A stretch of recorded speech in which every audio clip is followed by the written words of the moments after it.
예배에 오신 모든 분들을 주님의 이름으로 환영하고 또 사랑하고 축복합니다. 오늘은 넘치는 위로라는 제목으로 말씀을 나누려고 합니다. 지난 일주일 동안 여러분은 어떤 시간을 보내셨나요? 혹시 위로가 필요한 시간이었나요? 그러면 그 위로는 어떤 위로였을까요? 어떤 위로를 여러분은 원하셨습니까? 오늘 사도 바울은 하나님을 모든 위로의 하나님이라고 소개하고 있어요. 3절에 말씀하죠. 찬송하리로다. 그는 우리 주 예수 그리스도의 하나님이시요 자비의 아버지시요 모든 위로의 하나님이시며. 세상에는 하나님의 위로가 아닌 다른 위로가 넘쳐나는 것 같습니다. 사람들이 가장 좋아하는 위로가 있지요. 바로 돈이 주는 위로입니다. 오죽하면 금융치료라는 말이 있을 정도로 세상에서 우리가 당면하는 거의 대부분의 문제는 돈으로 해결이 가능하지요. 돈이 없으면 병원에도 못 갑니다. 아파도 참고 참다가 뒤늦게 가면 이미 손을 쓸 수 없을 지경일 때도 있습니다. 또 돈이 없으면 맛있는 것도 먹지 못하고 또 여행도 가지 못하죠.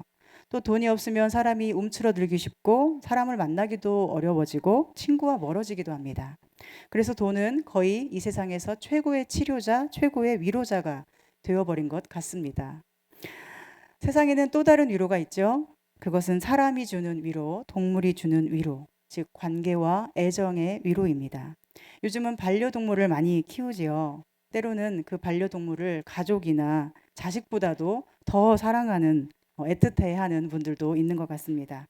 그래서 강아지가 죽으면 가족이 죽은 것만큼 또는 그보다 더 슬퍼하고 그 슬픔이 더 오래 가기도 합니다. 그만큼 사람은 애정이 필요하고 위로가 필요한데 그 애정과 위로를 사람에게서 그리고 반려동물에게서 찾을 수밖에 없는 것 같습니다. 그런데 오늘 사도 바울이 말하는 위로는 어떤 위로인가요? 4절에 보면 우리의 모든 환난 중에서 우리를 위로하사 우리로 하여금 하나님께 받는 위로로서 모든 환난 중에 있는 자들을 능히 위로하게 하시는 이시로다라고 말씀합니다. 하나님의 위로는 모든 환난 중에서도 능히 위로하시는 위로다라는 말씀이죠. 어떤 환난을 만나도 능히 이기게 하시고 견디게 하시고 그 위로로 인해서 우리 안에 엄청난 힘과 권능이 생기게 되고 그래서 또 다른 환난 당한 자들을 능히 위로할 수 있게 하시는 위로다. 이것이 하나님의 위로라는 것입니다. 여기서 위로라는 단어는 파라클레오라는 단어입니다. 이것은 곁에서 함께 부르다, 함께하다, 곁으로 초청하다 이런 단어입니다. 여기서 파생된 단어가 바로 파라클레토스예요. 들어보셨나요? 바로 우리와 함께 하시는 보혜사 성령님을 파라클레토스라고 성경이 기록합니다. 옆에서 힘을 주시고 도와주시는 분, 우리를 보호하시고 은혜를 베푸시고 길을 가르쳐 주시는 보혜사 성령님을 파라클레토스라고 하거든요.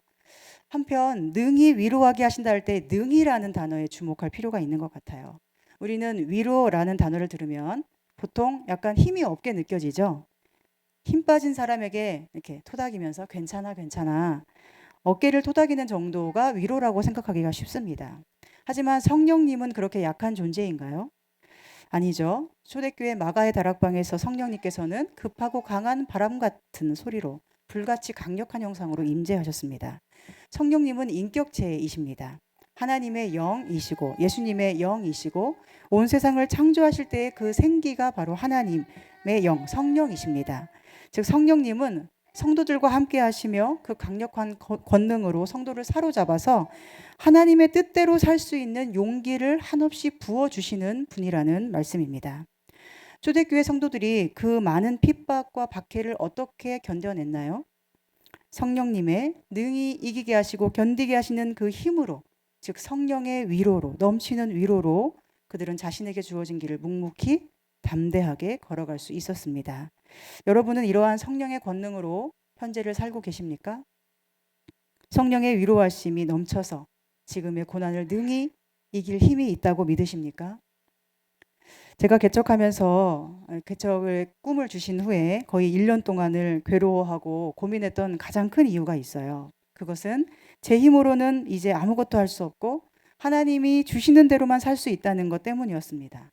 오늘 8절 9절에 따르면 사도 바울도 자신이 사형 선고를 받은 것처럼 죽을 날만 기다리고 있었다.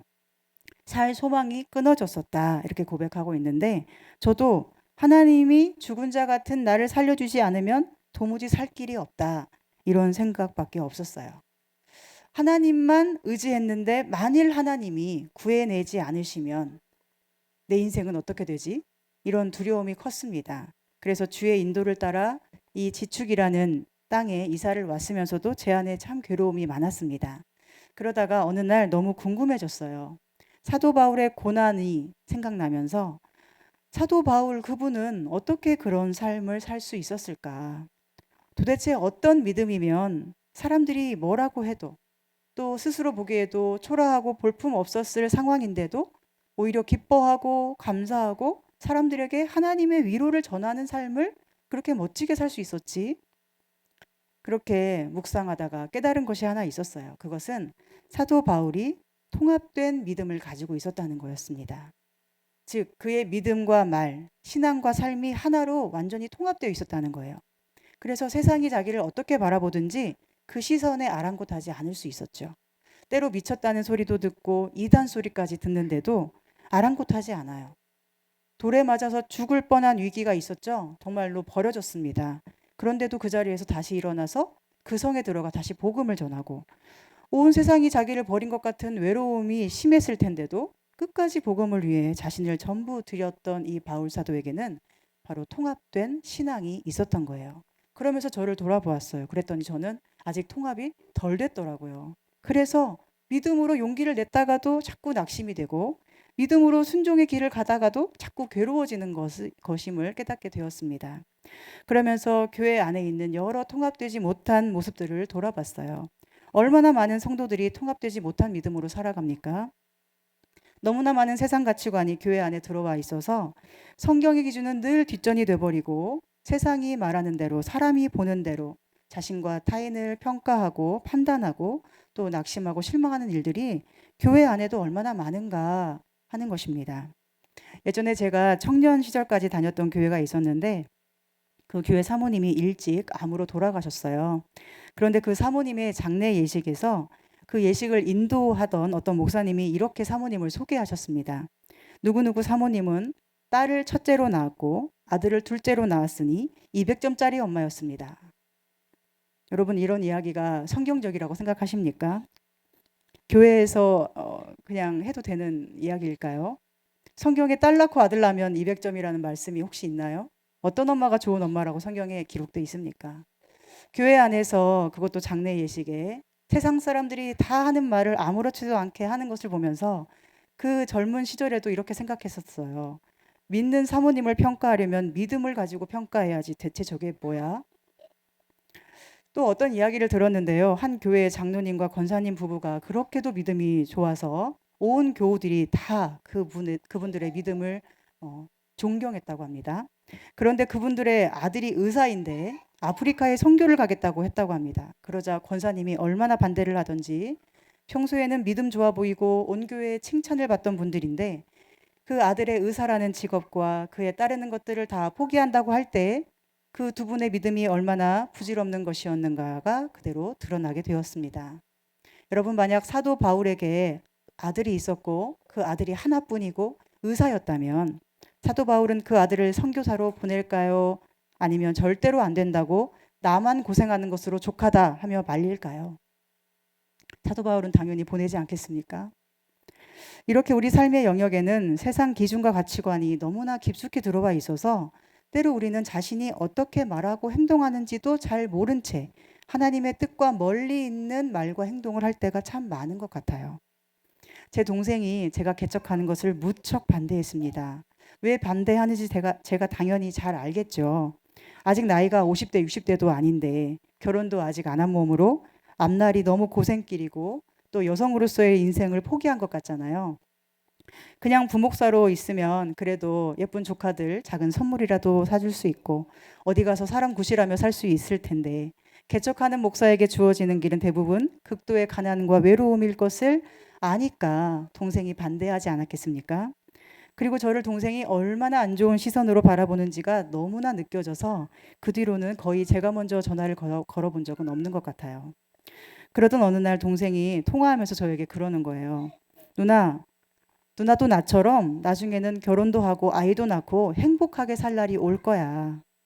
아마도 자기 딴에는 위로한답시고 괜찮아, 좋은 날 올 거야 라고 한 거겠죠. 그런데 제게 그 말이 먼지만큼이라도 위로가 되었을까요? 저에게 그 말은 오히려 아픔이 되었고, 아, 내가 이렇게 사람들에게 불쌍하게 보이나 싶은 마음에 참 괴로워졌습니다. 일부러 상처를 주려고 한 말이 아닌 것을 알지만 저를 바라보는 동생의 시선이 본의 아니게 저에게 상처를 주는 것이지요. 우리의 신앙이 통합되지 못하면 우리는 늘 이런 문제 앞에 서게 됩니다. 자신을 바라볼 때도 세상 기준에 따라 낙심하거나 또는 교만하거나 다른 사람을 바라볼 때도 세상 기준에 따라 평가하며 상처를 주기도 합니다. 성경에 보면 하나님이 인정하신 욥이라는 사람이 있었어요. 그와 같이 온전하고 정직하여 악에서 떠난 자가 없다라고 하나님이 인정하셨죠.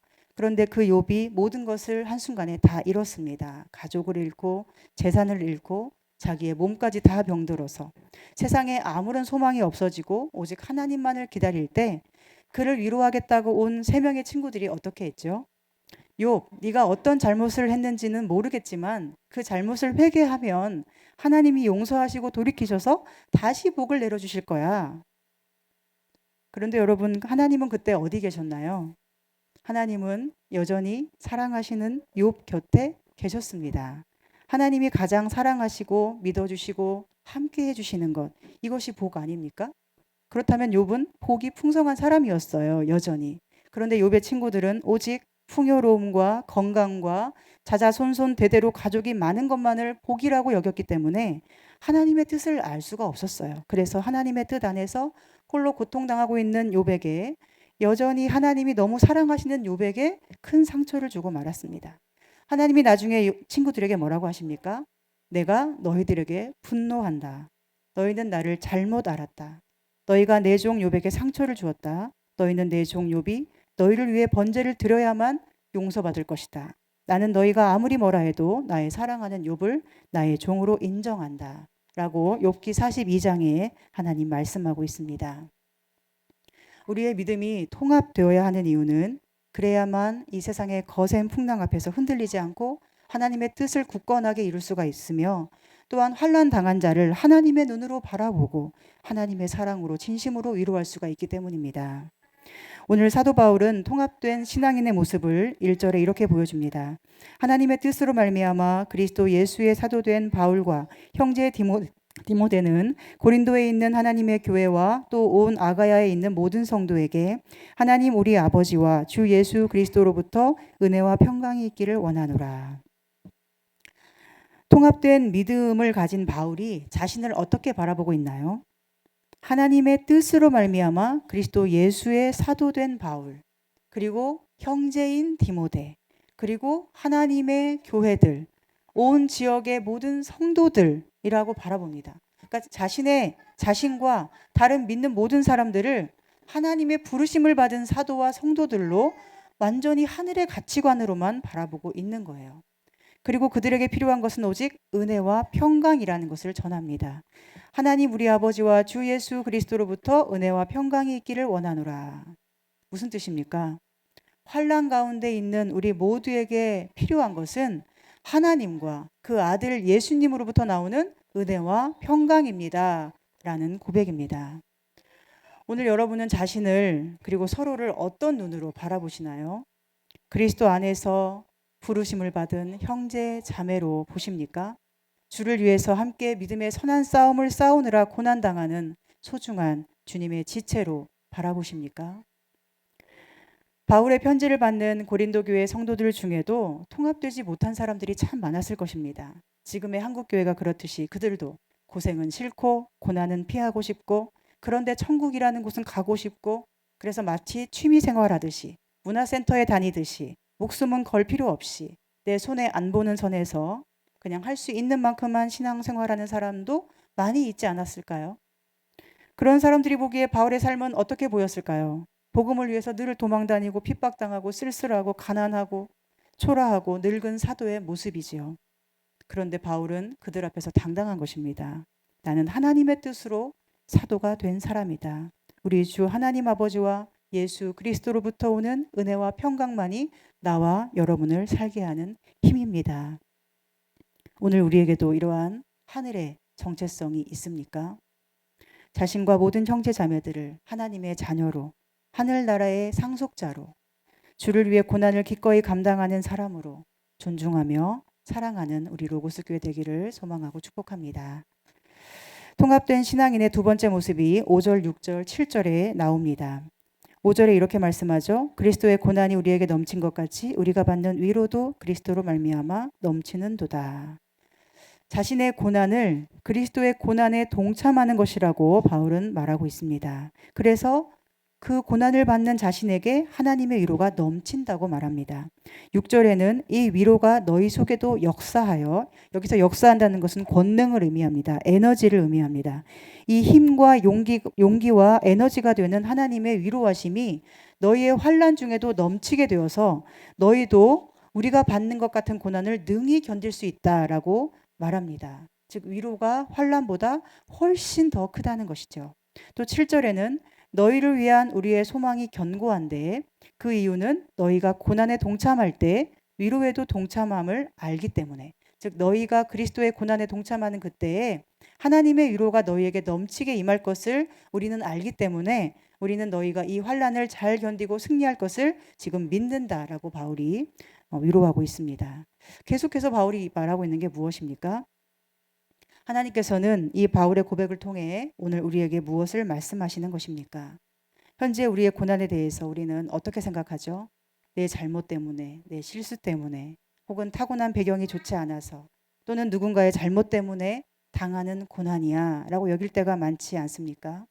그러나 사실은 주님 안에서 당하는 우리의 모든 고난은 우리를 위해 고난받으신 예수 그리스도의 고난에 동참하는 것이고, 그리스도의 고난에 동참하는 우리에게는 하나님의 위로가 넘치도록 임하여서 결국 승리하게 하시는 하나님을 반드시 보게 될 것이라는 메시지입니다.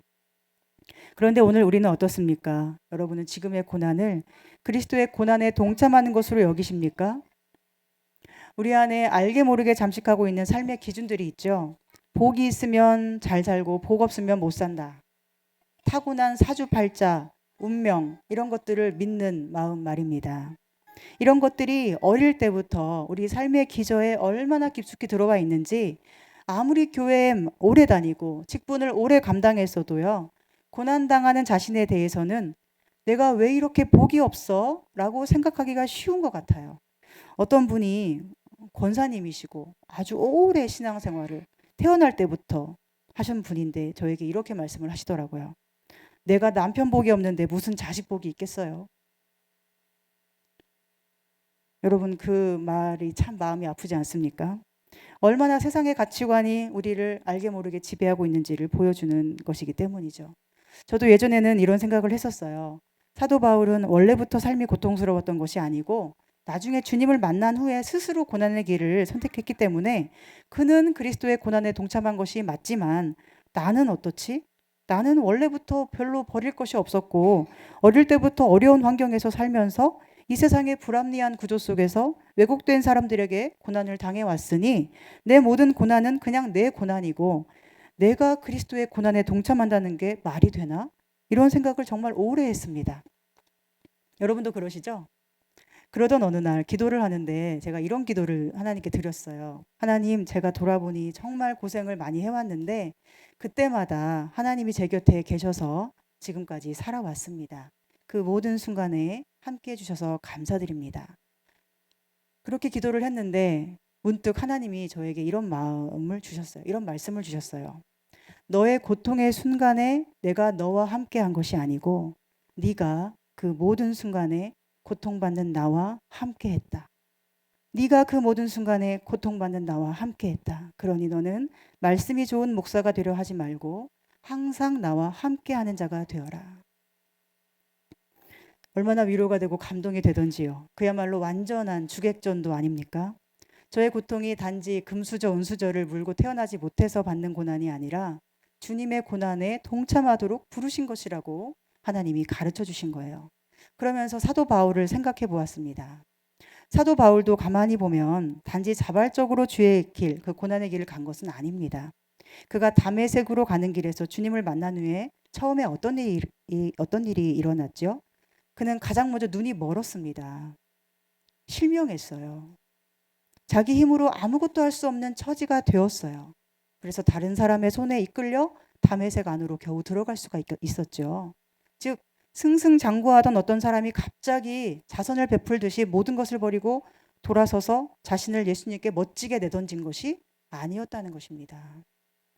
저는 생각합니다. 만약 그가 눈이 멀었던 사건이 없었다면, 그 극도의 절망스러운 경험이 없었다면 그렇게 했을까? 아마도 부자 청년 관원처럼 하지 않았을까? 예수님께 영생 얻는 방법을 물으러 갔다가 영생을 얻으려면 모든 것을 팔아서 나눠주고 나를 따르라는 그 예수님의 말씀에 그냥 돌아서서 주님을 버리고 또 주님께 버림받은 그런 인생을 사도 바울도 살지 않았을까? 즉 우리에게 어떤 극적인 계기 또는 하나님의 세미한 부르심이 있지 않고는 누구도 바울처럼 그리스도를 위해 자신을 버리는 삶을 스스로 원해서 선택할 수는 없다는 것입니다. 제가 걸어온 삶을 돌아보아도 단지 어려운 환경이어서 지금까지 고생하겠습니까? 다른 길이 충분히 많이 있었지 않았겠습니까? 돈 벌 길도 많이 있었고요. 성공할 길도 많이 있었겠죠. 그러나 저를 부르시고 택하신 하나님께서 작은 겨자씨 같은 믿음을 제 속에 심어두셔서 그 믿음이 언제나 선택의 기로에 서면 주님을 선택하게 만들고 그 모든 상황과 환경이 저를 그리스도의 고난에 동참하도록 이끌어 왔다는 것을 저도 불과 얼마 전에야 깨닫게 되었습니다. 오늘 사도 바울이 말하는 고난의 의미를 묵상해 보시기 바랍니다. 그가 눈이 멀었던 주님과의 그 극적인 만남 이후에 다시 언제든 성공길로 돌이킬 수 있었음에도 왜 끝까지 주님을 선택했을지, 그의 고난의 여정이 얼마나 그를 하나님의 위로로 넘치도록 충만하게 했는지, 하나님의 위로가 얼마나 넘치면 고난과 죽음 앞에서도 끝까지 하나님 나라를 향해 달려갈 수 있었는지, 오늘 우리에게도 바울을 붙드시고 위로하신 넘치는 하나님의 위로가 있기를 소망하고 축복합니다. 통합된 사람의 세 번째 현상은 바로 진정한 위로의 능력이 생긴다는 거예요. 아까 4절을 읽었지만 다시 읽겠습니다.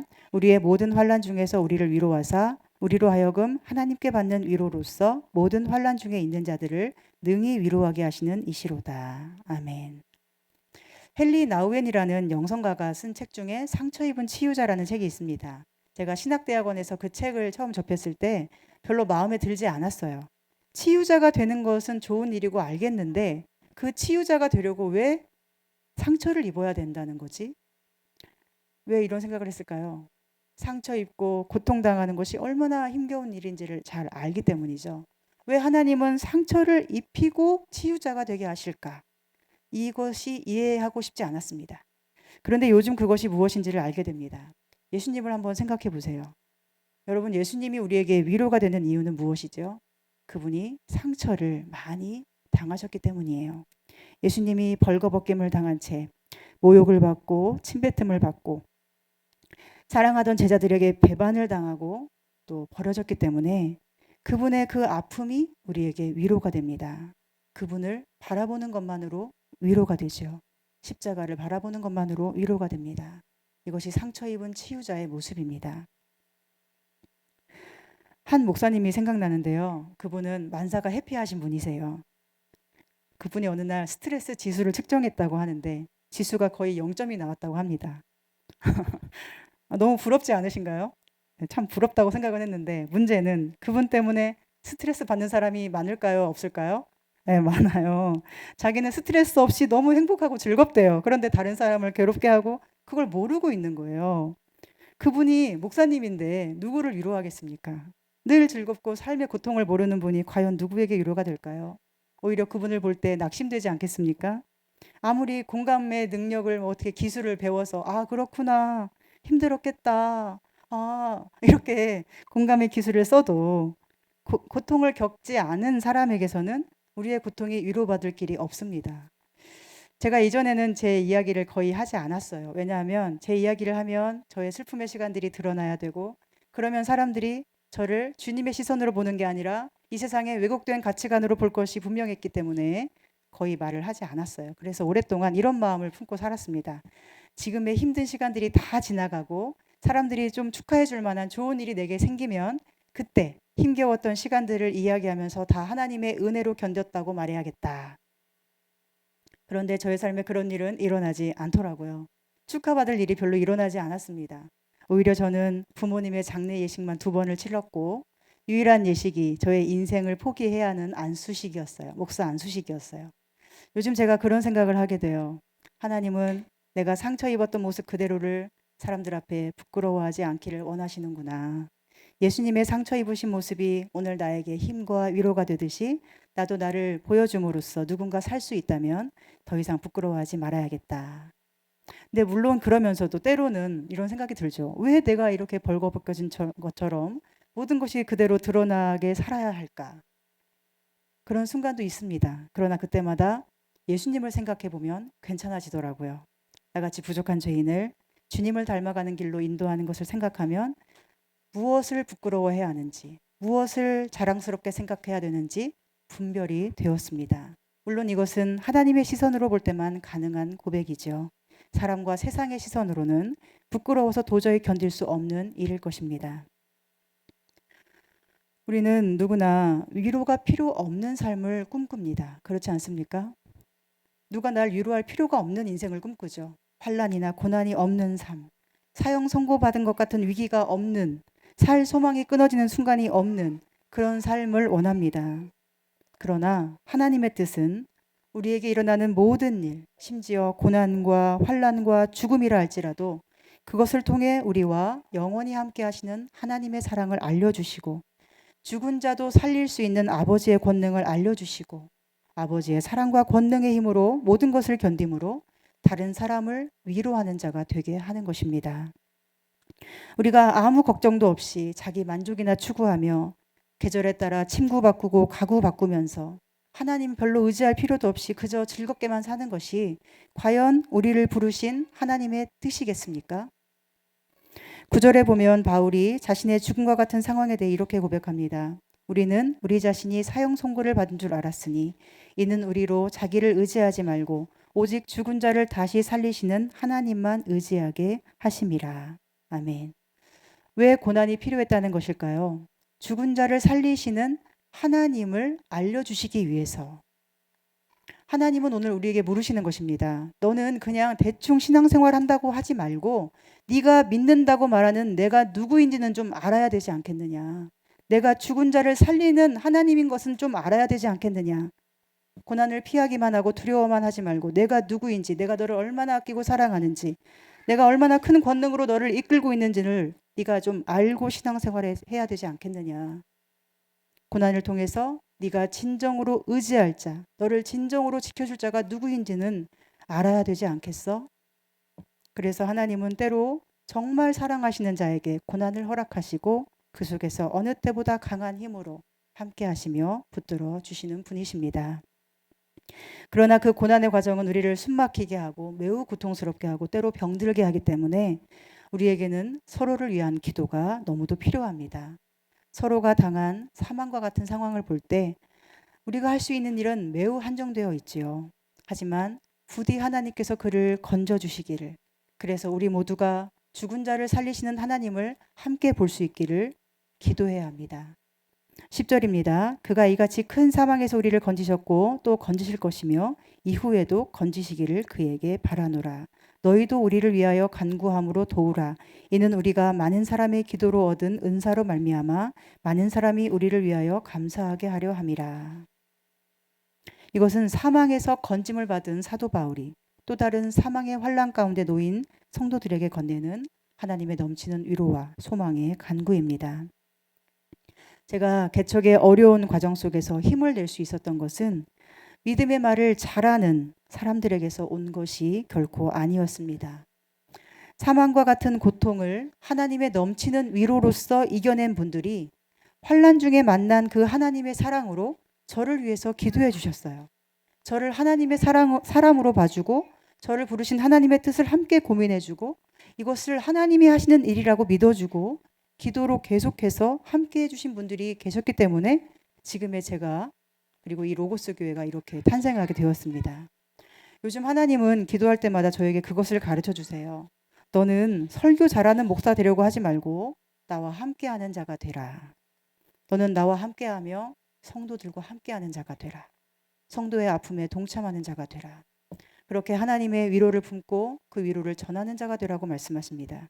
네가 잘해서 교회가 잘 되는 게 아니고 모든 성도가 한 마음으로 하나님만을 바라보며 하나님의 위로하심으로 서로를 보듬어주고 돌볼 때 그 사랑으로 교회가 강건해진다는 것을 하나님께서 저에게 요즘 계속 말씀하고 계세요. 사랑하는 여러분, 오늘 고난이 있는 우리에게 가장 필요한 것은 무엇입니까? 그것은 바로 넘치는 하나님의 위로입니다. 파라클레오, 파라클레토스, 함께 하시는 보혜사 성령님의 위로가 오늘 우리에게 가장 필요한 것입니다. 날마다 더 힘써 기도함으로 넘치는 주님의 위로를 경험할 수 있기를 소망합니다. 말할 수 없는 탄식으로 우리를 위해 친히 간구하시는 성령님을 꼭 만날 수 있기를 소망합니다. 온 세상이 깜깜해도 여전히 그 자리에 계시며 온 땅을 다스리시는 하나님께서 죽은 자도 살리는 권능으로 우리를 그렇게 사랑하고 계심을 깨닫게 되기를 소망합니다. 하나님의 넘치는 위로로 바울처럼 늘 스스로를 소중하게 여기고 모든 환난 속에서 주님만을 선택하며 서로에게 주님의 위로와 생명을 전할 수 있는 우리 모두가 되기를 간절히 소망하고 축복합니다. 우리 이 시간 잠시 기도했으면 좋겠습니다. 주님, 주님의 시선으로 저를 바라보게 하셔서 저의 소중함과 가치를 알게 하시고 또 회복하게 하시고 또 주님의 시선으로 다른 사람을 그들의 고통을 바라보게 하셔서 서로 위로하고 중보하는 하나님 나라를 이루어가게 해주시옵소서. 우리 고통을 주님의 고통에 동참하는 것으로 바꾸시는 하나님께 감사합니다. 고통을 통해 생명이신 하나님을 만나고 그 생명의 위로를 전할 수 있는 저희들 되게 해주시옵소서라고 우리 잠시 결단하며 하나님께 나아가겠습니다.